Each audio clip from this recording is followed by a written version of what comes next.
In this video, I'm going to be talking about stretch goals and how failure should be embraced rather than avoided. And here we go.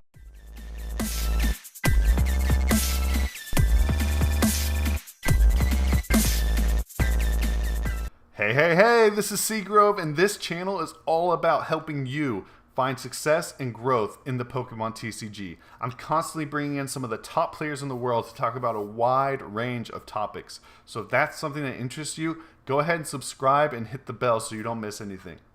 Now today I'm talking about stretch goals. A stretch goal is a goal that is difficult or seemingly impossible, especially when the goal is made. There are good stretch goals and there are bad stretch goals. And really what a bad stretch goal is, well, there's a few different ways, but one big way is that it's not a stretch goal, and another big way is that it's at the wrong time. So I watched a video put out by Duke University, and they were talking about stretch goals, and they were talking about the right time to do a stretch goal and the wrong time to do a stretch goal. So the wrong time to do a stretch goal is when you have not been having a lot of success recently, or when you don't have the resources. And that's the bigger one. That's bigger than the success. So the success is momentum, confidence. Those things will help you make a good stretch goal and accomplish or chase a good stretch goal. But resources is the big one. If you don't have the resources to be traveling all around the globe, top 16 might not be a great stretch goal for you. If you don't have the resources to attend a regional, a world championship invite might not be a good stretch goal for you. But outside of that, a bad stretch goal is a goal that's not stretching you far enough. I made what I would consider a bad stretch goal this year. My stretch goal was to earn an invitation to the world championship. That's 400 points for this season. I ended the season with 500. Imagine if I had made my stretch goal 600 points.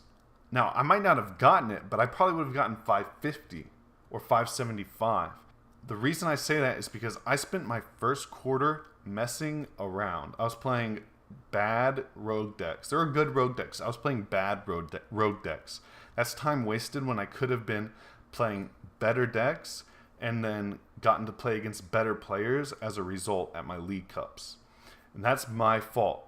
So that was my bad stretch goal. If I had done a bigger stretch goal, I would have spent that time better, and I would be a better player, not by much, but I'd be a better player today if I had made a bigger stretch goal. Now, Ryan Allred made a really awesome stretch goal for himself this season. His stretch goal was to be in the top 16. Now, that's a really hard feat to do, but he had the resources to do it. He had been finding success recently, and he went for it.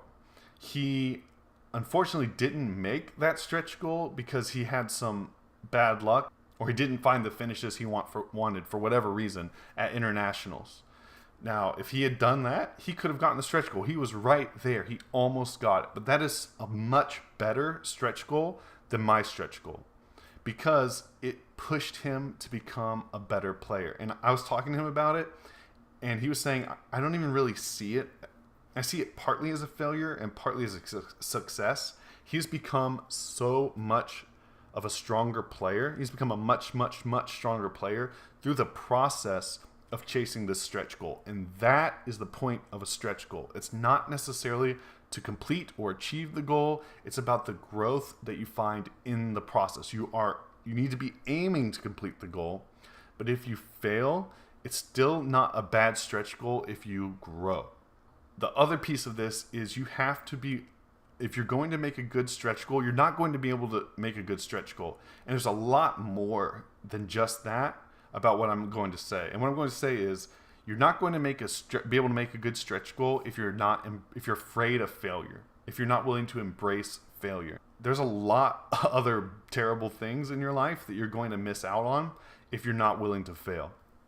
But for now, we're talking about stretch goals. So if you're afraid of failure, like that was partly what was going on with me. I was afraid of failure, so I didn't make my stretch goal 500 or even 600. I made my stretch goal something that I really believed I could get. A stretch goal should be impossible or super improbable in your mind for it to be a good stretch goal. Okay? Again, remember, you need to have the time, the money, And especially, it's not completely necessary, but it's going to be better if you're coming off a lot of success and you have that momentum and that confidence built up. So with stretch goals and failure, I'm really, really, really liking this idea of embracing failure. If you think about it, the most successful people, and I'm not just talking about Pokemon, I'm talking about in life, have failed the most.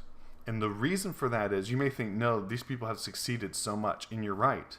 They've succeeded in some of the biggest ways. And they may have even succeeded more than everyone else.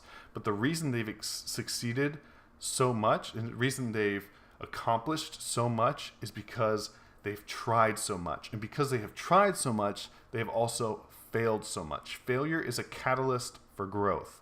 If you are not failing, you will not improve. So if you play a perfect game of Pokemon, you didn't learn anything. You're not growing, which is awesome. If you're playing perfectly, then you don't need to grow. But newsflash, no one is playing perfectly. Michael Pramawat is not playing perfectly. Azul, Tord, they're not playing perfectly.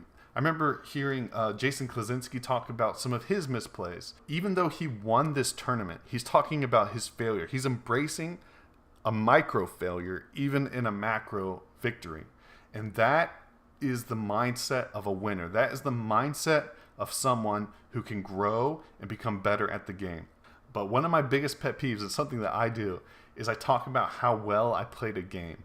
Talking about how well you play, like, oh, I lost despite playing perfectly. You didn't play perfectly. No one plays perfectly unless you like just dead draw and can't do anything, or almost nothing. The first step in embracing failure is admitting failure. So you have to admit, and then once you're willing to admit, and maybe not admitting it, but being willing to admit it. Once you're willing to admit it, then you can allow yourself to be okay with it. And once you become okay with it, then you can really start growing. Then you can really start making these and setting these stretch goals and accomplishing them.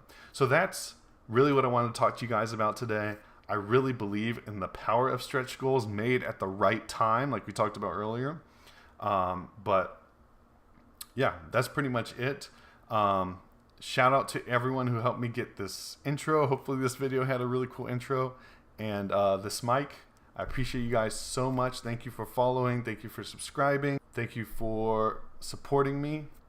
Peace out, guys. Thanks for watching. Shout out to my Ultra Ball patrons, Sarah Beckwith, John Gilliman, Paul Semenko, and Brian C. And huge shout out to my Master Ball patrons, Pokestats, Impulse Gaming, Jeremy Owings, Caleb Vance, and Dan Nelson.